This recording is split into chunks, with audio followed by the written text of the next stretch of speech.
Last time we were all here, it was Cafe Surrette's dinner on the farm. Now it's Precinct Tap and Table. Amazing. Amazing. Every time we come down by you, amazing. So kudos to you for following your dream. It's not easy ever giving up on one, but you're an amazing businesswoman and you followed your heart, you followed your dreams, and you're knocking it out of the park. So kudos to you. There you go, Chef. So 5 years for me, 5 years for us. Those two little guys sitting in a lawn chair over there were 3 months old 5 years ago. I can't even believe where they're at.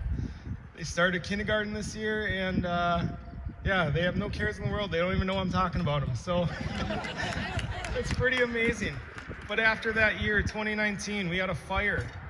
A lot of people didn't even know it. A lot of snowbirds left for Florida, left for Arizona. They came back and they're just like, la la la. They go shopping in the store. They had no idea because the building's the same. You wouldn't even know from the outside that we had a fire. Second last day of the season, how it happened, literally, I was about a half mile that way, stuck out in the field in my truck, and it was the day before opening a gun season, and they finally reached me on my cell phone and told me that the farm was on fire, and I ran. And damn it, Jody.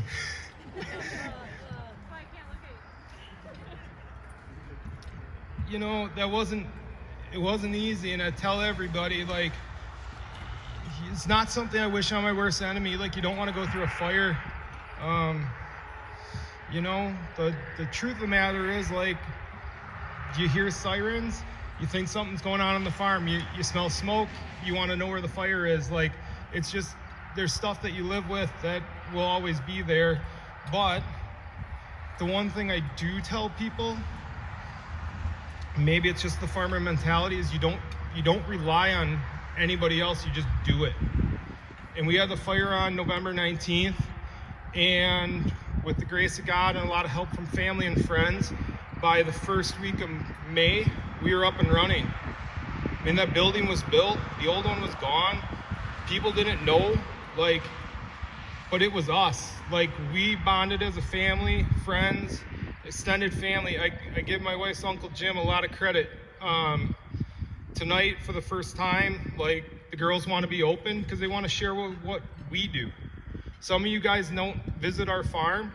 You know, that store on that farm is 13 years old. Like, that's my dream. You know, my parents were a market farm.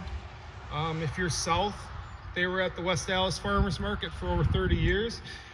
And that's not my dream.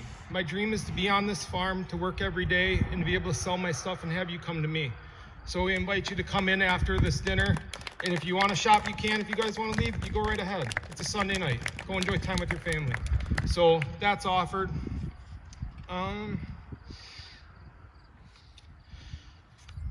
In that acknowledgement, I didn't really talk about my wife. I don't get to do what I do without her. She gave up a lot. This isn't her passion, it's mine. And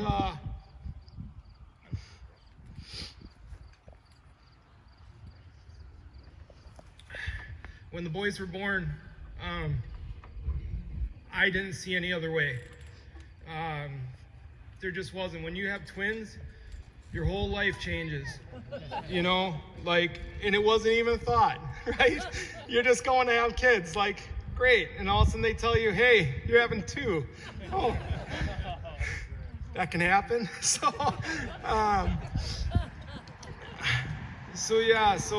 when she got folded into this whole mess, I do me out there and she does her up here. And I give her a lot of credit because, like I said, it's not her dream, but it's our dream together. So I thank her very much, and I love you, Tiffany.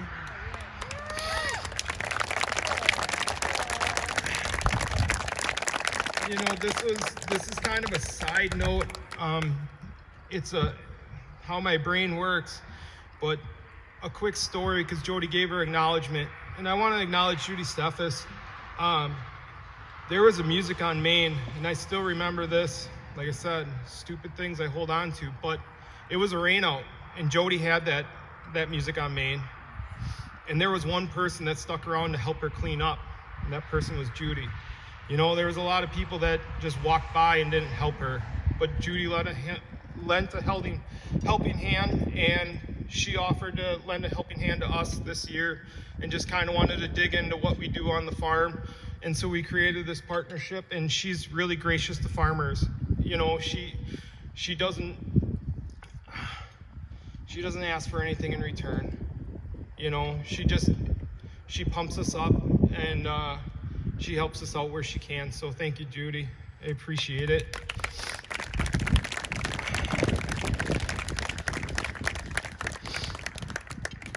And with all that tear jerking aside, I just want to say again, thank you guys all. You know, I'm just going to speak for my dad and my mom at this point.